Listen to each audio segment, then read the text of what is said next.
صبح کی پہلی روشنی نکل ہی رہی ہوتی ہے کہ اچانک وادی ہجر ایک دردناک گونج سے لرز اٹھتی ہے۔ نہ ہوا چلتی نہ کوئی بولتا۔ اچانک ایک پہاڑی چٹان بیچ سے پھٹ جاتی ہے، دھول اٹھتی ہے، روشنی نکلتی ہے اور اندر سے ایک عظیم الشان اونٹنی نکلتی ہے۔ لوگ کانپ کر پیچھے ہٹ جاتے ہیں۔ کسی نے دھیمی آواز میں کہا، یہ صالح علیہ السلام کا معجزہ ہے۔ قوم عاد جب اپنے غرور اور ظلم کی وجہ سے ہلاک ہوئی تو ان کے درمیان چند مومن لوگ جنہوں نے حضرت ہود علیہ السلام کی بات مانی، اللہ نے انہیں بچا لیا۔ عذاب کے بعد ہوا بالکل خاموش تھی، وادیوں میں صرف ٹوٹے ہوئے گھر اور ہوا میں عذاب کا دھواں۔ بچے ہوئے لوگ ایک دوسرے کو دیکھتے ہوئے کہتے ہیں، شکر ہے کہ ہم نے حضرت ہود علیہ السلام کی بات مانی۔ اگر اللہ ہمیں پناہ نہ دیتا تو ہم بھی تباہ ہو جاتے۔ یہ مومن لوگ وادی عاد چھوڑ کر دوسری زمین کی طرف روانہ ہوئے۔ سفر لمبا، مشکل اور دردناک تھا، مگر ان کی نسل کو نئی زمین کی تلاش تھی۔ پانی، خوشحالی اور امن کے لیے قافلے نجد اور حجاز کے پہاڑی راستوں سے گزرتے گئے۔ پھر ایک قریب آباد علاقہ ملا، العلا، جہاں پانی کے چشمے تھے، باغ تھے اور بہترین زرخیزی۔ یہاں ان کی نسل بڑھنی شروع ہوئی۔ یہیں سے وہ قوم آگے بڑھتی گئی اور پھر ان کی اولادیں پہنچ گئیں وادی الحجر، جسے آج مدائن صالح کہتے ہیں۔ یہی قوم سمود کا آغاز تھا۔ سمود کی نسل ایک عظیم نسل بنی۔ اللہ نے انہیں بدن کی طاقت، ذہانت، فنی ہنر، چٹانوں کو تراشنے کا کمال اور رہنے کے قدرتی علاقہ سب کچھ دیا تھا۔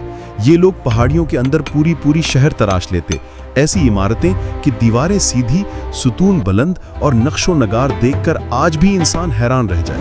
قرآن کے مطابق یہ میدانوں میں محل بناتے تھے اور پہاڑوں کو تراش کر گھر بناتے تھے۔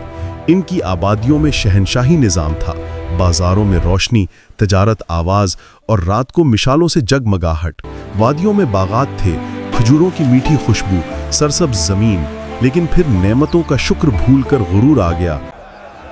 ہم نے اپنی طاقت اور اپنی ذہانت سے یہ سب بنایا ہے۔ جب طاقت نے گمراہ کر دیا تو ان کا دل سخت ہو گیا۔ پہاڑوں میں تراشے ہوئے بتوں کو معبود بنا لیا، اللہ کو بھول کر قدرتی طاقتوں کو پکارنے لگے۔ اے خدا، ہمیں عظیم طاقت دے۔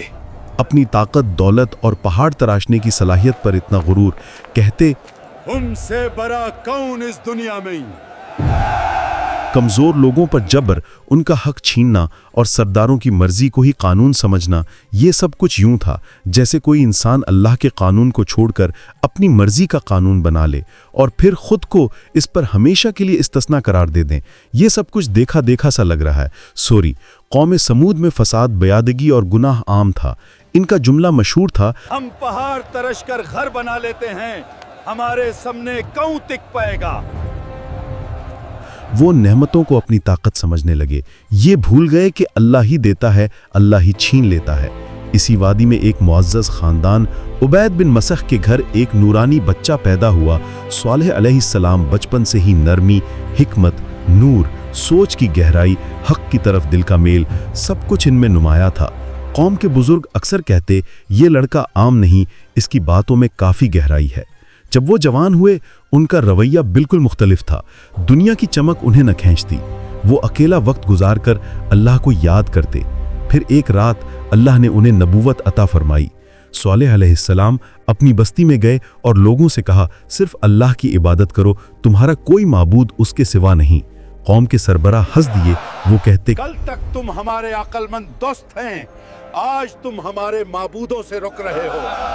ہم تو تمہیں نائق سمجھتے تھے، مگر اب تم ہمیں ان چیزوں سے روک رہے ہو جو ہمارے باپ دادا سے چلتی آ رہی ہیں۔ صالح علیہ السلام نے پیار سے سمجھایا، یہ وادی، یہ عمارتیں اور یہ قدرت اللہ کی نعمتیں ہیں، شکر کرو، شرک مت کرو۔ مگر قوم کا جواب تھا، بے ثبوت باتیں نہ کرو۔ اگر تم سچے نبی ہو تو کوئی نشانی دکھاؤ، اس پہاڑی چٹان کے اندر سے ایک زندہ اونٹنی نکال کر دکھاؤ، تب ہم مانیں گے۔ صالح علیہ السلام ان لوگوں کے ساتھ اس پہاڑی کے پاس گئے اور اللہ سے دعا کی، یا رب، تو گواہ ہے، اپنی نشانی ظاہر فرما۔